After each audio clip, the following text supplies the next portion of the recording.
ఎడారిలో సెలయేర్లు జూలై 4. ఆ దర్శన విషయము నిర్ణయ కాలమున జరుగును.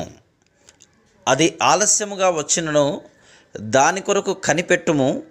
అది తప్పక జరుగును, జాగు చేయక వచ్చును. హబక్కూకు గ్రంథము 2వ అధ్యాయము 3వ వచనము. ఎదురు తెన్నులు అనే తన చిన్న పుస్తకంలో యాడమ్ స్లోమన్ ఒక దర్శనం గురించి రాస్తాడు.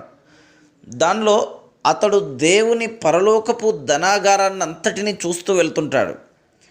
ఎన్నెన్నో చిత్ర విచిత్ర వస్తువులు అతనికి కనిపిస్తూ ఉంటాయి. ఒకచోట ఆలస్యంగా అందే ఆశీర్వాదాల ఆఫీసు అతనికి కనిపిస్తుంది. అక్కడ ఎన్నో ప్రార్థనలకు జవాబుగా ఎన్నెన్నో దీవెనలు పేర్చబడి ఉన్నాయి. దేవుడు సరియైన సమయం వచ్చినప్పుడు వాటిని బయటికి పంపిస్తూ ఉంటాడన్నమాట. పెన్షన్ తీసుకునే వాళ్ళకి ఈ ఆలస్యం బాగా అర్థమవుతూ ఉంటుంది. ఆలస్యం కావడం అంటే అసలు పెన్షన్ రాదని అర్థం కాదు. ఆలస్యం అంటే నిరాకరణ ఎంతమాత్రమూ కాదు. ఈ ఆలస్యపు ఆశీర్వాదాల ఆఫీసు మేనేజర్ గారి ప్రేమ జ్ఞానం మితిలేనివి. అవి మన ఊహకు అందవు.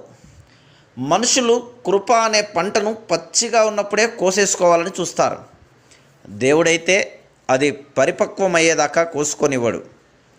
కావున మీ యందు దయచూపవలనని యెహోవా ఆలస్యం చేయుచున్నాడు. యెషయా గ్రంథము 30:18. మీ కష్టకాలంలో మిమ్మల్ని కనిపెట్టి చూస్తున్నాడు.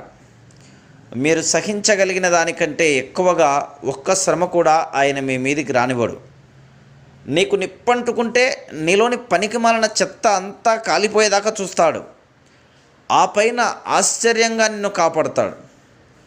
ఆయన ప్రేమను శంకించి ఆయన్ను పరితాపానికి గురి చేయకండి. మీ తలలు పైకెత్తి మీకు రాబోతున్న విడుదల కోసం ఇప్పుడే ఆయన్ను కీర్తించి గణపరచండి.